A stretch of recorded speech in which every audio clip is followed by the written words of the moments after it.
You are listening to the Star Coach Podcast with Meg Rentschler, episode 16.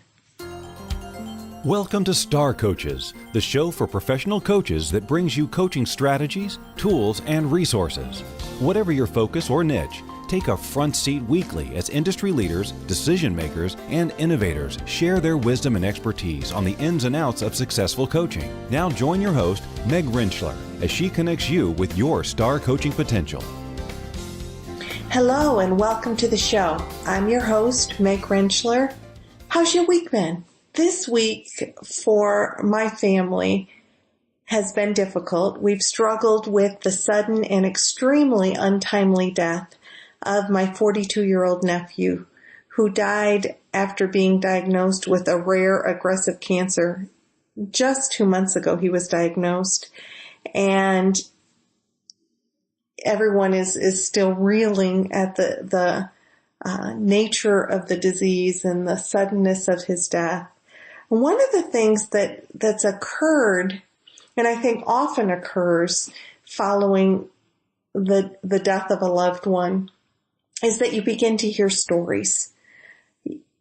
And my sister called me and was sharing with me how many of Will's friends and coworkers, people from the military, have been reaching out to her and sharing stories about Will's kind and generous heart, about the impact that he had on each one of them, about how he's touched different people's lives.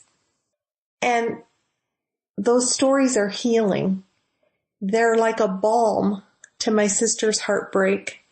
They help his brothers begin to heal, even though there's so much grief still going on.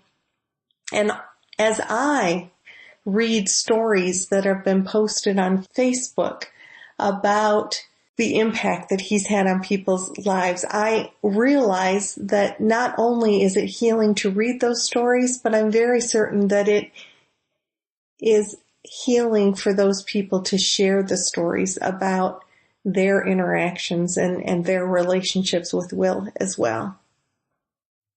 And I'm very certain that when I travel to Chicago for the celebration of his life at the end of this week, there's going to be a sharing of many stories. And those stories are going to help us share our tears and our laughter and our joy and our sorrow in time of honoring his life. So the power of story is immense. Story is what people connect to. It's what we remember.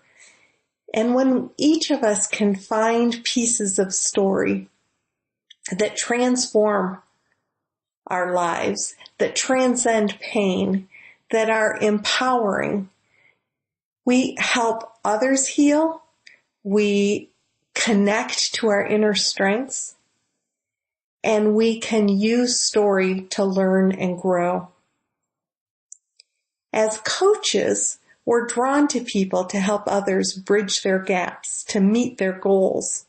Yet sometimes we struggle with how we express that. How do we communicate what we do in a way that attracts our target market, that engages people, that they say, wow, that person really understands me. They understand my challenge or my struggle or my difficulty, or those goals that I've set that I'm intentional to meet. This person really gets it, and their story helps me understand that they really get it. I want to work with that person. And that is something that we're going to be focusing on in today's show. Because understanding and implementing the power of storytelling is what Lisa Bloom does. Lisa is the founder of Story Coach, and she works with organizations developing transformational story leaders, creative yet resilient cultures, and she leads powerful change processes with the power of storytelling. She also works with entrepreneurs and business owners to help them find and build their confidence through their story that attracts ideal clients. And that's what she's here to talk to us about today. Lisa is a professional storyteller. She's an accredited coach, an author, a mentor, and a leadership expert. She has coach training programs that are accredited through the International Coach Federation. And she's used storytelling to create a niche, to create a philosophy of coaching that she's come onto the show to share with us today, what that looks like and how tapping into your success story can help you connect to your clients and strengthen your delivery as a coach. So let's listen to our interview with Lisa Bloom, the Story Coach. Well, good afternoon, Lisa. Thank you so much for joining the show. It's a pleasure. We are far away. It's morning here in Texas. It's afternoon for you there in Israel. And I know that you have kids at home, so thank you for taking the time to visit with us today and telling us a little bit about Story Coach. What was it that drew you into coaching initially? So I have to say I was actually reluctantly drawn into coaching because I came from a background of learning and development. I worked in corporate for many, many years. And when I had my first couple of kids, my first few kids, and my kids were young, and I didn't really want to keep with the corporate lifestyle. So I was looking for something to do. I'd also just moved countries. And I wasn't sure what I wanted to do. And a couple of people said to me, a friend of mine, she said, Lisa, you've been coaching me for years. Why don't you look into coaching? And my initial response was, I want a serious profession. I'm not going to go into coaching. Everybody's a coach. And I was just like, this isn't serious. But several people said it, and you know what it's like when somebody says something, you hear it several times, you kind of think, I better check into that. And I remember at the time looking into coaching and looking into coach training and thinking, it wasn't that I didn't know coaching because I'd come across it through corporate. I'd even taught, I'd even done some training around how to give coaching skills to managers. But I wasn't convinced that it was a fully fledged profession, something you could do separately. And I became very curious and I began to read about it. And then I thought, well, you know what, I should study this and just really get to the bottom of it. And what I discovered as I studied and as I read and as I began to experience coaching was, of course, that it's definitely a profession, and it's an amazing profession. And I kind of fell in love with it. And I fell in love with the energy of the people who coach, that so many people who coach are just really focused and intentional around really bringing the best out of people and making the best out of situations. And I just love, I think I'm a natural half full glass person. So I just love being around that type of energy. And then when I discovered storytelling and this whole concept of story coaching, then it was just, that was it. I was in it. Yeah. So when we talk about the concept of story coaching and what the storytelling does for your coaching, tell us a little bit more about that. Sure. So, initially I discovered it because as I mentioned, I just moved countries. I had little kids. I was establishing myself and not professionally, just personally, just setting up home and trying to figure out how to do things in a new country, And I made some friends through one of the kids' kindergartens. And this girl said to me, why don't you come? There's a storytelling program being taught in the next town. Why don't you come with me? I'm going to do this course. And as soon as I heard it, I thought, that sounds amazing. But immediately I thought of all the reasons why I couldn't do it. My kids were young. They were very sick. They were sick a lot. My partner was traveling a lot, and it just seemed impossible. So this friend of mine said, well, look, why don't you come to a performance? So I went to this performance and I walked into this room, and there were two storytellers up on a stage. And as soon as they opened their mouths and began to tell stories, it was like the walls shook for me. It was like, oh my God, this is what I've been doing my whole life. I just didn't know it was called storytelling and you could learn it, And I just fell in love with it. And I immediately signed up to the course. Like I literally said to her, take my money now. I'm starting now. And began to study to be a professional storyteller and study storytelling. But what I noticed was, this is around the time that I began my coach training as well. And I'd come from corporate and I began to recognize, okay, so I've been coaching in corporate. I've also been telling stories as a trainer. I had discovered years before that the more I brought in stories, the more engaged my audiences were, the more people interacted, the more they communicated, and the more they retained the information, the more, the better learning experience it was. So I had this background. Suddenly I was learning both of them. And I started to see all these kind of places where they could be integrated, all these places where when I was telling stories, I was actually creating this amazing environment that was very similar to the coach environment, a very safe space for exploration, a safe space for transformation. I realized that as we try to guide people to transform and to get beyond their blocks and face their challenges and meet their goals in coaching, that's what the hero does in story. The hero goes to this transformative experience that completely changes his life and completely gets him from one place to another that he couldn't even possibly imagine before. I started to see all these similarities. And I remember the day it kind of fell into place, I remember kind of running home from one of these sessions. I can't remember if it was the coach training or the storytelling, running home, opening up my computer, going into Google and typing in story coach, and almost nothing came up, and my heart started to pound. My heart started to pound, and I started to buy domains, and I just started having all these ideas of how I could create a methodology for coaching through story that would really bring out the coaching core competencies, but do it in a way that's so resonant for people, because we all love stories and we all remember stories, and stories really affect us and run so deep with us that when you use story as a way to help people really move into the space that they haven't yet explored and to see possibility, then it's an invitation that people can't resist because they're just drawn in by the story. It's very compelling. So that's kind of where it started. And it started out, story coaching began as coach training, which I still run coach training for either new coaches or even very experienced coaches who want to look at coaching from this perspective that is, not only is it compelling and resonant for people, it's really creative. It gives the opportunity for people to bring their whole lives into this space and to really explore how to support people through story. So that's kind of where it started. And then pretty soon after that, I discovered that coaches or people wanting to shift into coaching are notoriously bad at talking about what they do and at articulating what they do in order to get clients. And that, many coach training schools train people to understand the core competencies and to become a great coach. And then the coaches leave their training all bright-eyed and, excited about coaching and loving it, and usually with great skills. And then they kind of like open their doors and, abracadabra, nothing happens. No clients. Who do I work with?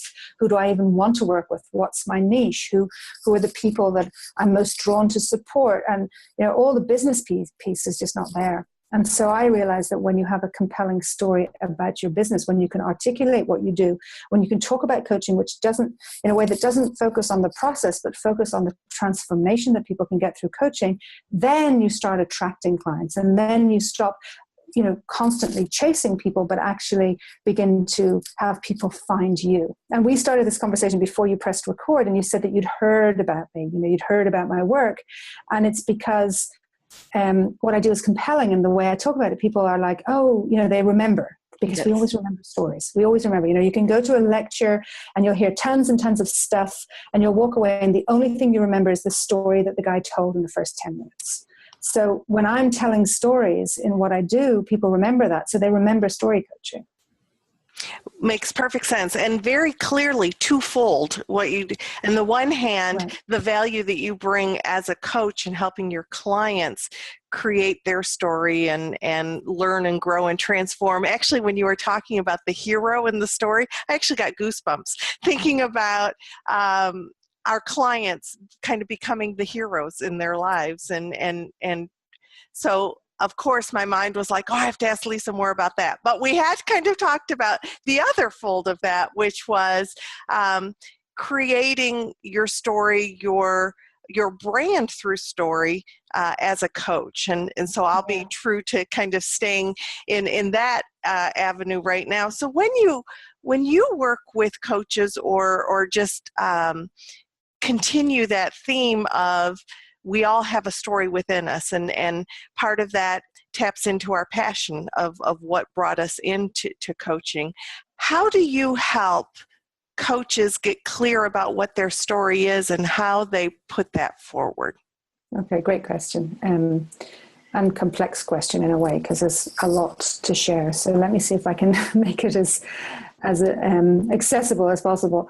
I believe we all have many, many stories. In fact, I think we experience story all the time. You know, we have an experience and then we go tell someone and it becomes a story. And so we tell these stories and these stories create our reality. Okay, and so these stories are the way we live our lives. It's the way we define our experiences. It's what we remember from the past. It's the story. What actually happened in the past is often quite different. But we have a story, and that's the story we tell. That actually relates to the coaching piece, because when you examine the stories, you can shift the reality. But let's put that aside for the moment. What happens is that we have many stories in our repertoire, in our lives, in our experience. And typically, a lot of people feel like, well, who wants to hear my story? Or my story's not that interesting. Or, you know, we're taught in coach school that it's all about the client. So how can I start telling stories? So first, you do need to differentiate between telling stories as a way to figure out what does it all mean, the experience, which is what we do all the time, by the way. So you have an experience, you go tell your sister, you tell your mother, you tell your friend. And while you're telling it, you're kind of figuring out what it all means. You get some reaction, and then that turns into this story of the experience. And we need to differentiate that, which is this basic human process that we all do, and it creates our reality, and between intentionally finding the stories that will serve the audience, serve the client, so that it gives them confidence and gives you credibility so that they feel like, yes, this is someone I need to hire, right? Mm-hmm. So for example, one of the things I often tell, this is an example, I've been to lots and lots of conferences and trainings and so on. And usually what happens is I meet these amazing people, and I can tell within the first few minutes, this person's a great coach, very insightful, got lots of skills, lots of training, lots of experience. And when I ask them, you know, so what do you do? They're kind of like using these words that are really kind of the buzzwords. Oh, well, you know, I help people transform their lives. You know, it's like everybody's saying it, everybody's saying the same thing. And so the big question is, how do you differentiate? How do you sound different to the next person? And how do you actually articulate effectively so that it's resonant for the client? You know, it's resonant for the potential client, so they're actually going to want to hire you. And what it gets down to is that you've had a very special array of experiences professionally and personally that make you who you are. And those experiences have you show up in the world in a certain way. Mm-hmm. And the way you show up in the world is what I call the core story, the story of you. And to explore the story of you is to look at how are you showing up? So for example, you might be a person who is a real risk taker. So you've been in situations where you've taken massive, massive risks. And, you know, you could say, oh, well, that's a negative thing. It's not a good thing. Or you could say, well, that means I'm very courageous. So courage is one of the themes of your core story, for example. Okay. So the idea is that you look at, well, what are the experiences and what way do I show up? You know, I'm a person who shows up in experiences with a lot of curiosity. I'm a very curious person. I'm very curious around human experience. So ever since I was a little girl, I can remember saying to my mother, so what was it like, you know, living in Northern Ireland when you were a child? What was it like when your father, you know, did this or moved there? Or why did your grandmother move to such and such a place? And why did your grandmother or why did your father and your aunts who were twins get separated at such a young age? And, you know, I was just always curious. I would say to my grandmother, you know, when you were 19 and you used to play tennis, what was it like when the boys wanted to play with you? Like, what did your parents say? You know, I was just always really, really curious. Mm-hmm. And so I was looking for stories all the time. And I noticed that that was the way I kind of understood the world. And so it makes a lot of sense that alongside always wanting to find my voice meant that I was going to end up training to be a storyteller. And that's part of my story. So it's looking at what in your experience, making a choice about honing in on a single moment of experience and saying, this is a great example of why I am who I am and I can serve you best. So it's not about showing me as being a big, it's not about ego. It's about service. It's about saying, I've been really fortunate to have this unusual mix of kind of background and characteristics that make me be in this space as the perfect place for me to be. And it's the same for everybody else. So, it's like you discover this golden thread when you look back at your life and you see that everything connects and it all makes sense when you understand your core story.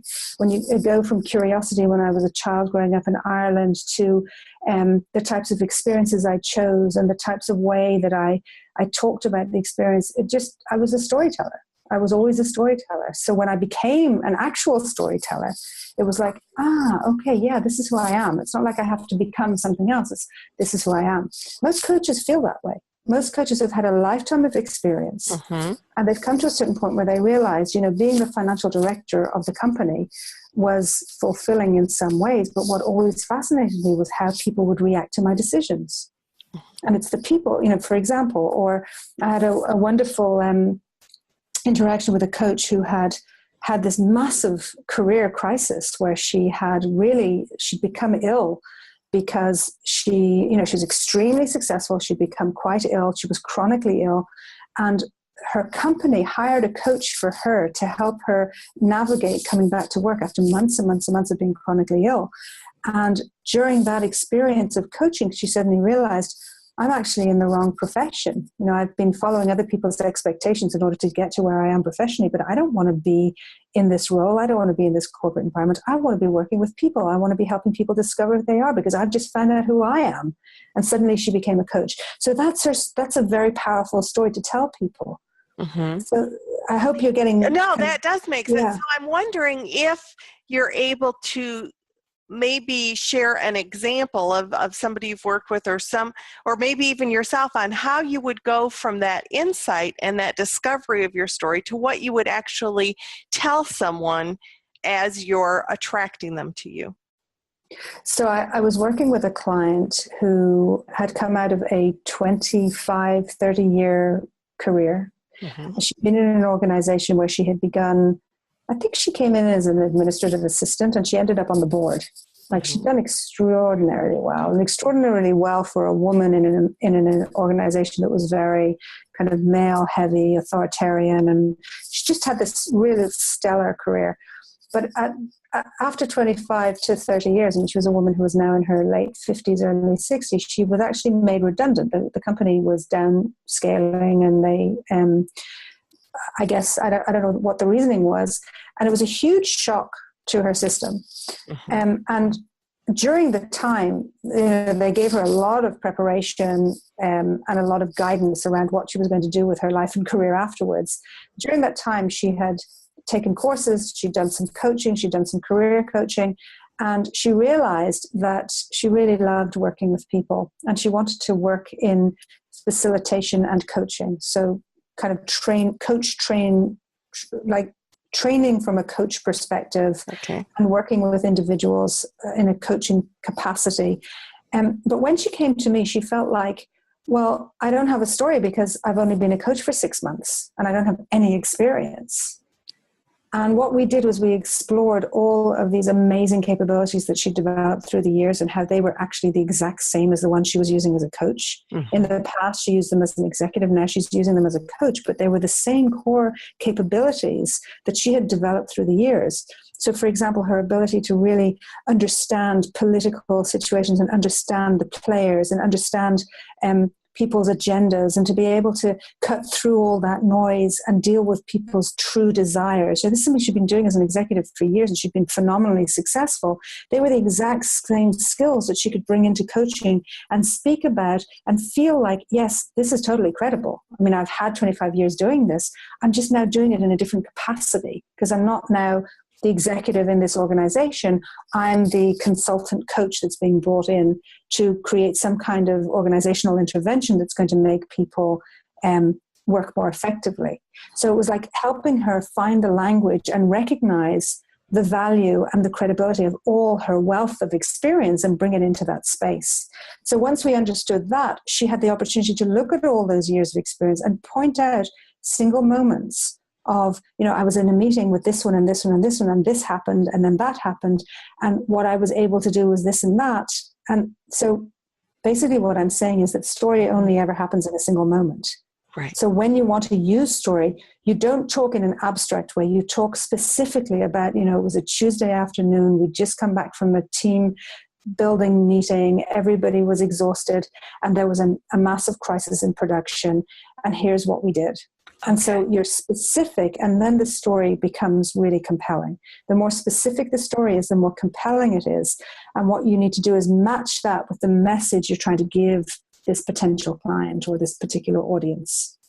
Excellent. And in that, as you explored her history and the skills that she was already using, what sounded very much a part of that for her was that her confidence built in, oh my gosh, I'm a coach for only 6 months, but I have this wealth of experience that is giving me, it's not that I'm brand new, just born.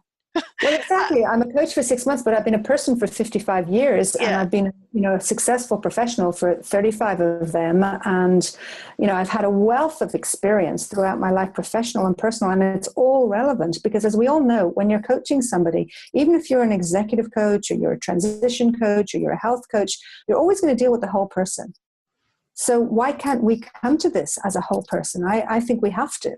So my experience as the youngest sibling of a family of 4 children where everybody had very strong opinions. So I was always trying to prove my point. I was always trying to argue. I was always trying to feel significant and important enough for people to listen to me. I'm sure that played into the fact that now I, stand on stages across the world and help people articulate and find their voice. I'm sure that's a part of it. So that personal experience or other experiences I've had throughout my life, our personal lives are so interweaved into what we do professionally, whether we like it or not. And one thing will always affect the other. So I think from a story perspective, it just makes it more rich. And people crave that connection. They want to know about you. They want to know the details. They want to know what motivates you and what lights you up. So when we can share that and open up and be a little bit vulnerable, we discover that we're actually so much more alike than we are different, and we can connect on that basis. That's when people feel like, yeah, I could hire her. I could hire her because she gets me. She understands. She's been there. So that whole authentic, transparent aspect. And actually, my background, coming from a psychotherapy background for 25 years before the 10 years of coaching that I've done, one of the things that you said that really resonated with me was, whether we like it or not, it's going to be a part of it. So isn't it more powerful to know what it is, to kind of go in there, inventory, be aware of it, and then use it to our advantage versus allowing things to almost sabotage or undermine us when we're not aware of them or we're trying to work against them? Yeah, exactly. I mean, one of the things that I love to do for myself and for my clients is to look at, some of the most interesting and compelling stories are the ones that have us deal with challenge and difficulties. And they're most compelling because people recognize the challenge, recognize the fear.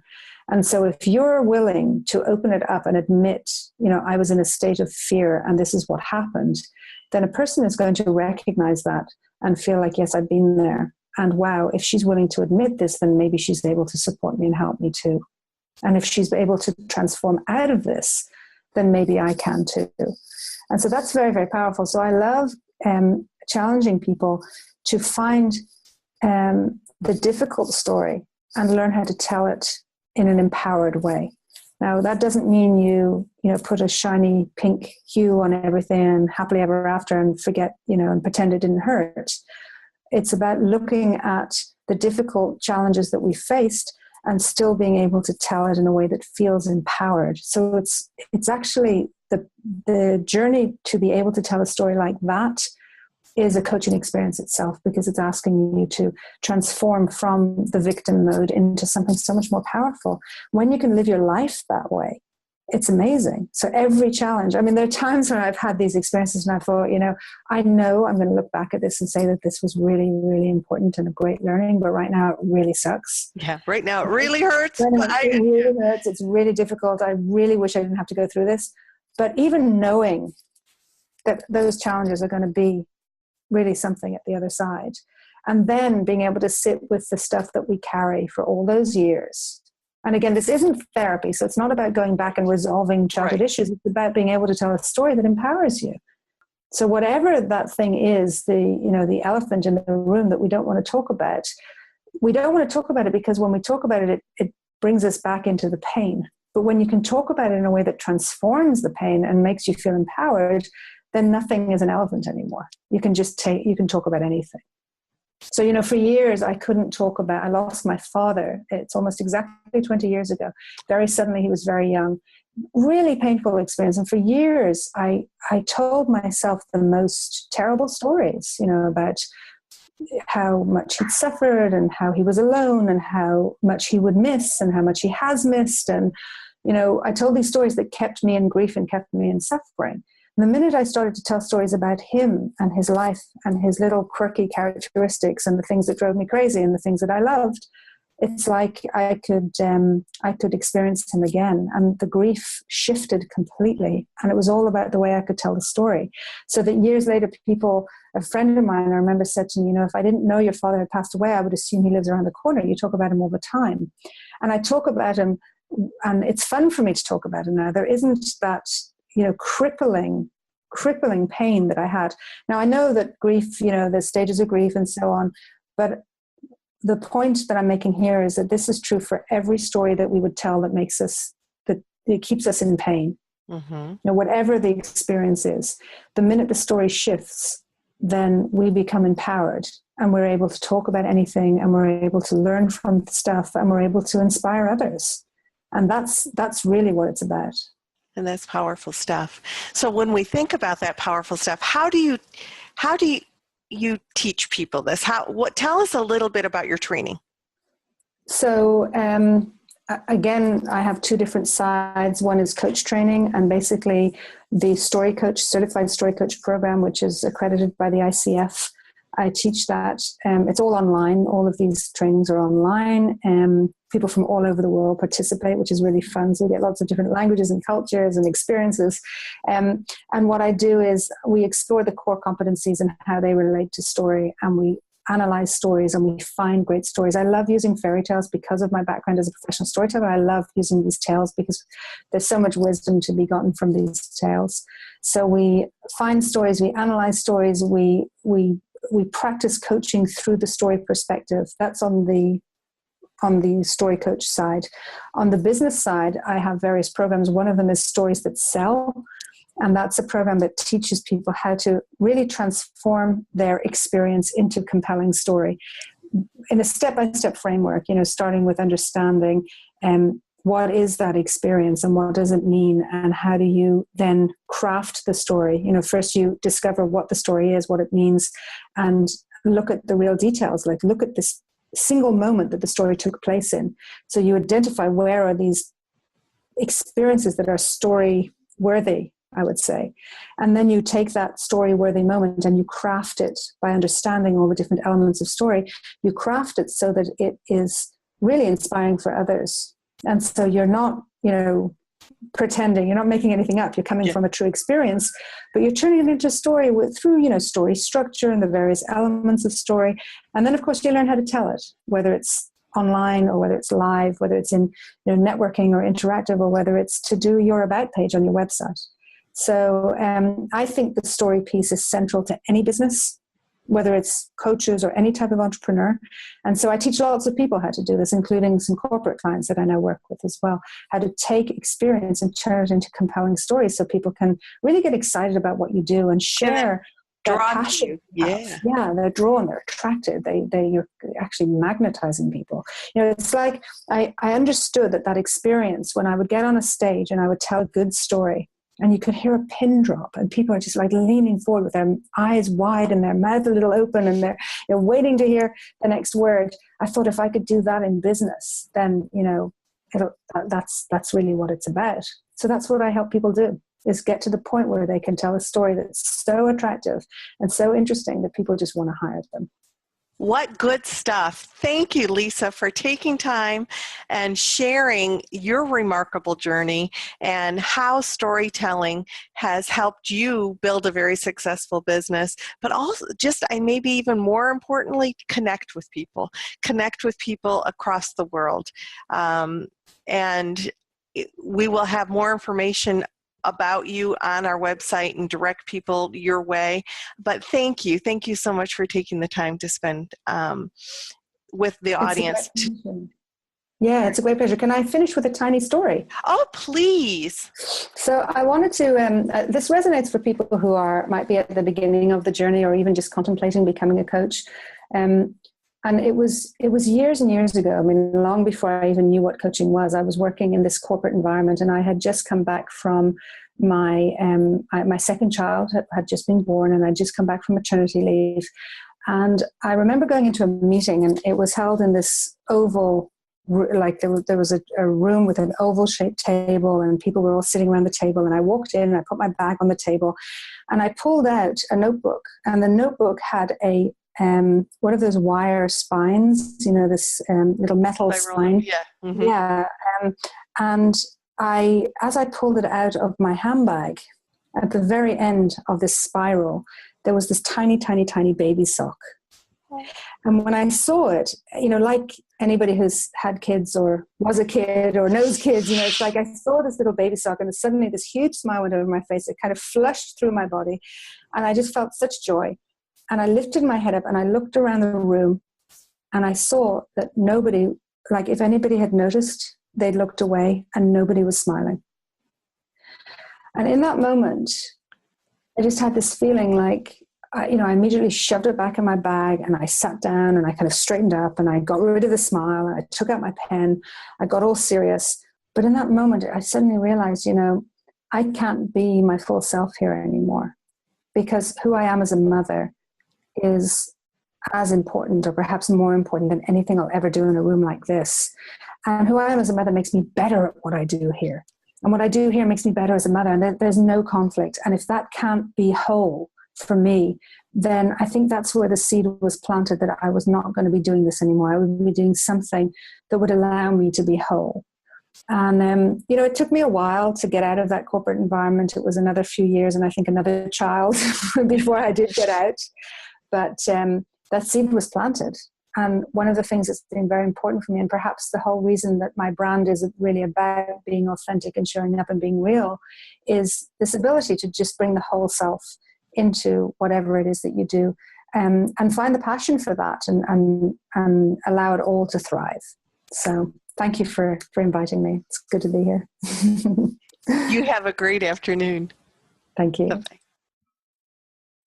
Once again, thank you to Lisa, the story coach, for sharing your methodology of using story to empower and to create a way to introduce ourselves to our clients that draws them in and helps us express what it is that we do. If you'd like to know more about Lisa Bloom or the Story Coach, or about our show, visit starcoachshow.com.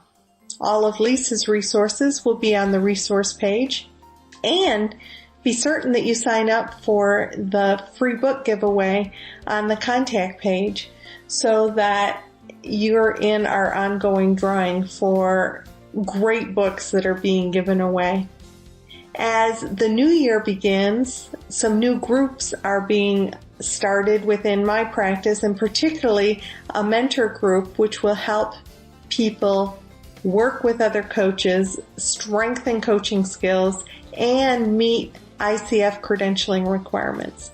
So visit the page to learn more about that as well. I hope that you have a fabulous week. This is Meg Rentschler wishing you the very best for your coaching success. We'll see you next week.